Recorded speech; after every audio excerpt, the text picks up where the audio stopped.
कहानी शुरू होती है और हम पार्टी में 4 दोस्तों को देखते हैं। इनमें एक लड़की का नाम जेमा भी था।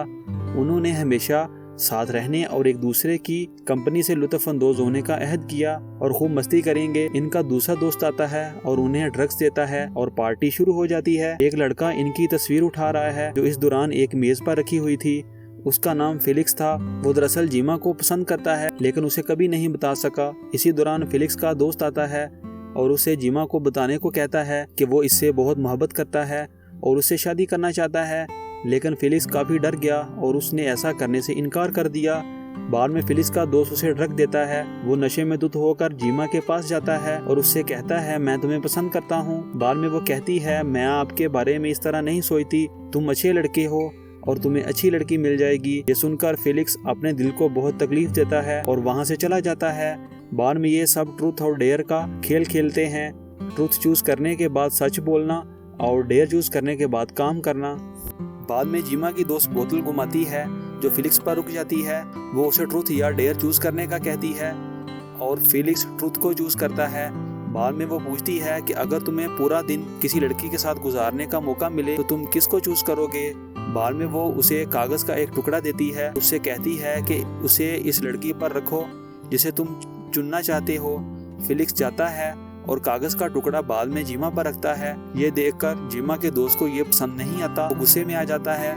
इसके बाद वो जाता है और फिलिक्स को मुक्के मारता है। इसके नतीजे में फिलिक्स जिल्लत महसूस करता है, आगे बढ़ता है।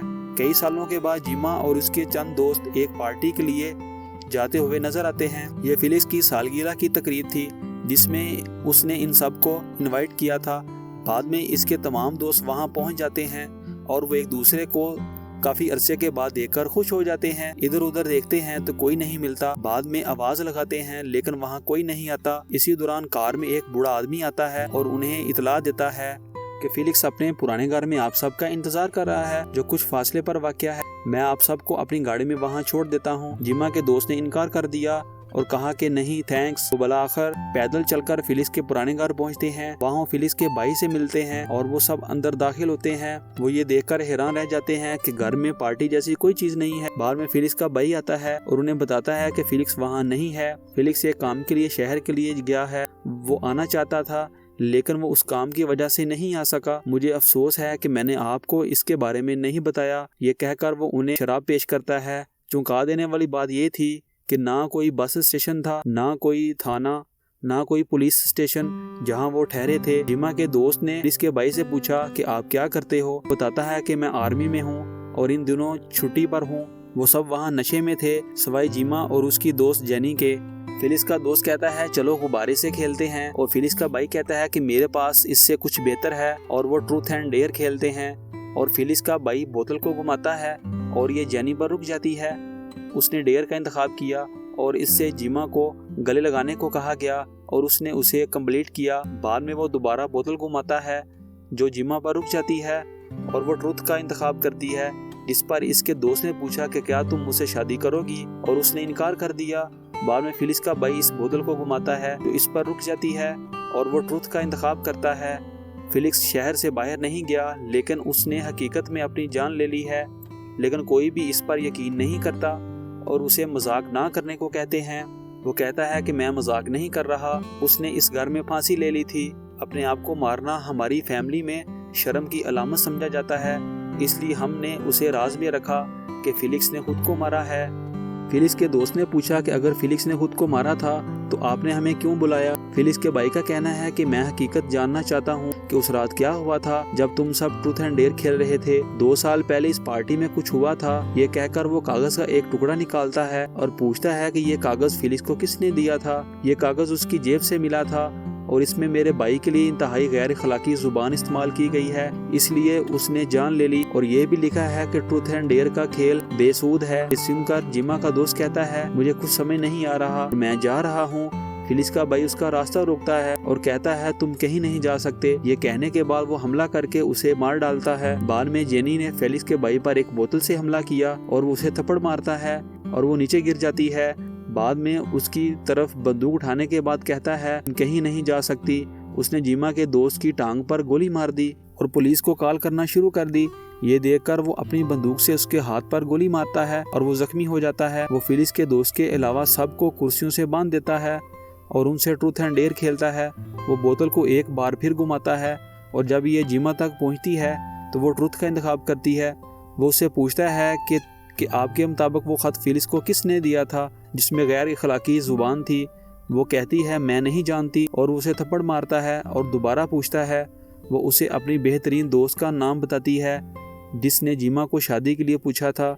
ये सुनकर जिमा के दोस्त ने साफ साफ इनकार कर दिया कि ये उसने नहीं भेजा। बाद में वो बोतल घुमाता है और ये जिमा के ज़ख्मी दोस्त के पास रुकती है जो डेयर का इंतखाब करता है। उसके डेयर को पूरा करने के लिए फिलिक्स का भाई एक मेज़ लाता है जिस पर 2 मर्तबान रखे होते हैं, एक पानी का और दूसरा तेजाब का। वो जिमा को लिटा देता है और फिर इसके मुंह में पाइप रखता है। वो जिमा के दोस्त से एक का इंतखाब करने को कहता है। वो जिमा का दोस्त पानी का इंतखाब करता है। इस तरह जिमा की जान बच जाती है। बाद में फिलिक्स का भाई बोतल को घुमाता है और ये जेनी पर आकर रुक जाती है। वो ट्रूथ का इंतखाब करती है और फिलिक्स का भाई उसे अपनी किसी दोस्त को टेस्ट देने के लिए कहता है। वो इनकार करती है और फिलिक्स का भाई कहता है कि अगर आप किसी को सिलेक्ट नहीं करोगे तो आपको टेस्ट ये खुद देना पड़ेगा। ये सुनकर वो खौफजदा हो जाती है और जिमा के दोस्त का इंतखाब करती है। उसे लिटाकर मुंह में पाइप लगा दिया जाता है। वो जिमा के जख्मी दोस्त से जार का इंतखाब करने को कहता है। उसने तेजाब का इंतखाब किया और फिलिक्स का भाई जार को खोल देता है जिसकी वजह से जिमा का दोस्त बेदर्दी से मारा जाता है। वो दोबारा बोतल घुमाता है और इसी दौरान जिमा का एक और दोस्त आता है। फिलिक्स का भाई वहां जाता है और उससे पूछता है कि तुम अंदर क्यों नहीं आए, अब आ जाओ। उसने जवाब दिया नहीं, मैं किसी और वक्त आऊँगा, मुझे कोई काम है। फिलिक्स का भाई उस पर अटैक कर देता है लेकिन वो उसकी आंखों में स्प्रे मारता है और वहाँ से भागने की कोशिश करता है लेकिन उसे पकड़कर उसका बाजू तोड़ देता है।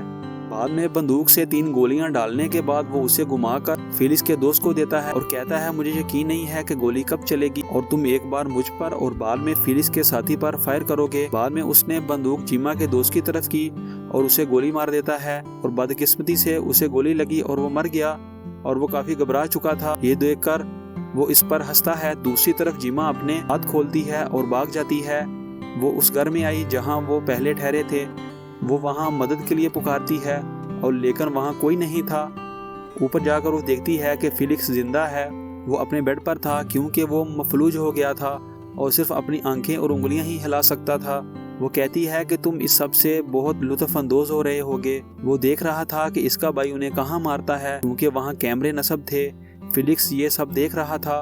बाद में उसने फ़ोन मांगा क्योंकि वो उसे पसंद करता है, इसलिए वो उसे बताता है, लेकिन ये सब बेकार था क्योंकि वहाँ कोई नेटवर्क नहीं था।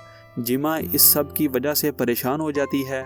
वो जाकर फिलिक्स से एक सवाल पूछती है और उसे पता चलता है कि फिलिक्स की हालत इसकी जान लेने की कोशिश की वजह से नहीं बल्कि इसके भाई की वजह से है। इसी दौरान बूढ़ा आदमी आता है और बंदूक जिमा की तरफ करने के बाद उसे झुकने को कहता है। जिमा बेड के नीचे चली जाती है और दूसरी तरफ से उसने फिलिक्स के गले पर ब्लेड रख दी।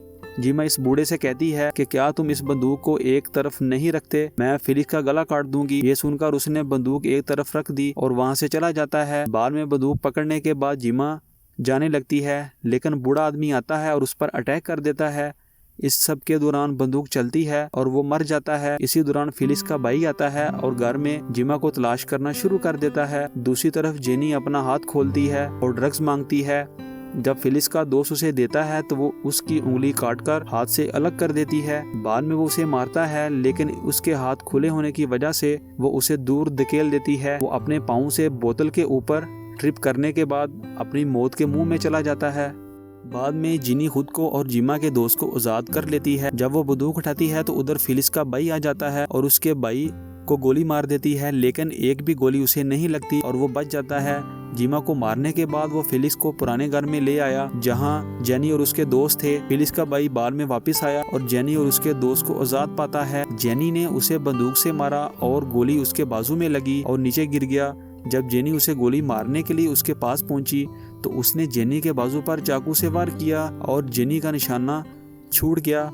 वो दर्द से तड़प रही थी लेकिन वो चाकू निकालने में कामयाब हो जाती है और फिलिक्स का भाई उसका गला दबाता है। वो मरने ही वाली थी लेकिन एक दोस्त ने चाकू से उसके पांव पर वार कर दिया। बाद में जेनी खड़ी होकर तेजाब का बर्तन फिलिक्स के भाई पर फेंकती है जिसकी वजह से उसके चेहरे की एक साइड जल जाती है और उसे बांधने के बाद जेनी अपनी दोस्त से गाड़ी में जाने को कहती है, लेकिन उसका दोस्त चल नहीं सकता था। रेंगते हुए वो गाड़ी तक पहुंचता है। आखिर में सब कुछ सच सच जाहिर होने लगता है और वो सब कुछ बताती है। कई साल पहले की बात है जब हम सब दोस्तों ने पार्टी के दौरान ट्रूथ एंड डेयर का गेम खेला था। इस रात मैंने वो गालियों वाला खत आपके भाई को दिया था जिसके बारे में आपने हमसे पूछा था। इसके अलावा मैंने उस रात आपके भाई की एक गैर अखलाकी वीडियो रिकॉर्ड की। चूंकि वो नशे में था इसलिए मुझे कोई परेशानी महसूस नहीं हुई। मैंने ये सब कुछ दिल लगी से किया और मैं वाकई इससे लुत्फ अंदोज हुई। ये सब मेरे लिए एक तफरीही था। मैंने वाकई इसका लुत्फ उठाया और उस रात के बाद ये सब मामूल के मुताबिक रहा। सबका ख्याल था कि फिलिक्स ने अपने दोस्तों की तौहीन और मजाक के नतीजे में अपनी जान लेने की कोशिश की। ये ऐसा नहीं था, बस एक मजा था जैसा कि दोस्त अक्सर करते हैं। मसला उस वक्त पैदा हुआ जब जेनी ने पैसे लेने के लिए वो गैर अखलाकी वीडियो फिलिक्स को भेजी। फिलिक्स इस बारे में नहीं जानता। बदले में उसने उसे ब्लैकमेल करते हुए पैसे मांगे, वरना मैं ये वीडियो इंटरनेट पर अपलोड कर दूंगी और आपके भाई को भी पता चल जाएगा।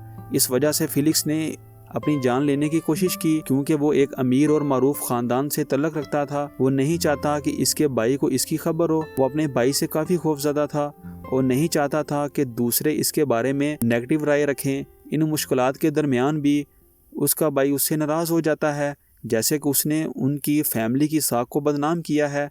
वीडियो ऑन होने के बाद फिलिक्स रोना शुरू कर देता है और जेनी फिलिक्स के हाथ में बम रखने के बाद वहां से चली जाती है और गाड़ी में बैठ जाती है। फिलिक्स वीडियो देखने के बाद बहुत ज़्यादा शर्म महसूस करता है और बम का पिन काम करने वाली उंगली से फिसल गया और वहां धमाका हुआ। इस धमाके में फिलिक्स और उसका भाई मर जाते हैं। कार लेने के बाद जेनी अपने घर की तरफ चली जाती है और ये मूवी यहीं ख़त्म हो जाती है।